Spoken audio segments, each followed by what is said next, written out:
नमस्कार मित्रांनो, महाराष्ट्र शिक्षक पात्रता परीक्षा टीईटी 2025 याची एक्झाम 23 नोव्हेंबर 2025 पासून सुरू होणार आहे असे महाराष्ट्र राज्य परीक्षा परिषदेने जाहीर केले आहे। या परीक्षेसाठी प्रवेश पत्र म्हणजेच हॉल तिकीट 10 नोव्हेंबर 2025 पासून वेबसाईट वरती प्रसिद्ध करण्यात आलेले आहे आणि उमेदवारांनी ती mahatet.in या वेबसाईट वरती जाऊनच डाउनलोड करायची आहे। प्रवेश पत्र हे 10 नोव्हेंबर 2025 पासून वेबसाईट वरती आलेला आहे आणि परीक्षा तारीख हे 23 नोव्हेंबर 2025 पासून पुढे राहणार आहे। तर आता प्रवेश पत्र कशा प्रकारे डाउनलोड करायचे चला पाहूया। याकरता तुम्हाला सर्वात पहिले mahatet.in या वेबसाईट वरती जायचं आहे। या वेबसाईटचा ऍड्रेस तुम्हाला स्क्रीन वरती दिसत असेल। त्याचबरोबर टेलिग्राम चॅनल वरती सुद्धा मी अपलोड केलेला आहे। त्यानंतर प्रवेश पत्र डाउनलोड करा या ऑप्शन वरती तुम्हाला क्लिक करायचं आहे। या ऑप्शन वरती क्लिक केल्यानंतर तुम्हाला इथे तुमचं युजर नेम आणि पासवर्ड विचारेल,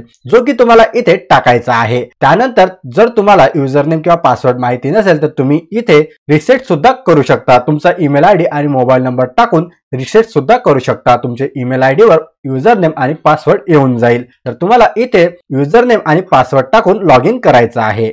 युजर नेम आणि पासवर्ड टाकल्यानंतर लॉग इन या ऑप्शन वरती क्लिक करायचं आहे। त्यानंतर अशा प्रकारचा डॅशबोर्ड ओपन होईल, जिथे तुम्हाला प्रवेश पत्र डाउनलोड करा हे ऑप्शन दिसणार आहे। यावरती क्लिक करायचं आहे। त्यानंतर तुम्ही भरलेल्या एक्झाम करता इथे ऍडमिट कार्ड दाखवले जाईल। इथे डाउनलोड करण्याकरता एक ऑप्शन दिसेल, ऍडमिट कार्ड पेपर 1 किंवा पेपर 2 ज्या एक्झाम करता तुम्ही फॉर्म भरलेला असेल त्या एक्झाम करताचं ऍडमिट कार्ड इथे दिसणार आहे। तर यावरती क्लिक करून तुम्हाला हे डाउनलोड करून घ्यायचं आहे। यावरती क्लिक केल्यानंतर ऑटोमॅटिकली तुमचं जे ऍडमिट कार्ड आहे ते डाउनलोड होऊन जाणार आहे। इथे तुम्ही डाउनलोड केलेलं ऍडमिट कार्ड सुद्धा पाहू शकता। यामध्ये सर्व इन्फॉर्मेशन दिलेली आहे। त्याचबरोबर डायरेक्टली प्रिंट सुद्धा करू शकता। तर अशा पद्धतीने तुम्ही महाराष्ट्र शिक्षक पात्रता 2025 याकरता तुमचं हॉल तिकीट जे आहे ते डाउनलोड करू शकता। व्हिडिओ आवडला असेल तर व्हिडिओला लाईक करा, जास्तीत जास्त मित्रमंडळींपर्यंत शेअर करा आणि असेच व्हिडिओ मिळवण्याकरता आपल्या चॅनलला अजून देखील सबस्क्राईब केले नसेल तर लगेच सबस्क्राईब करा।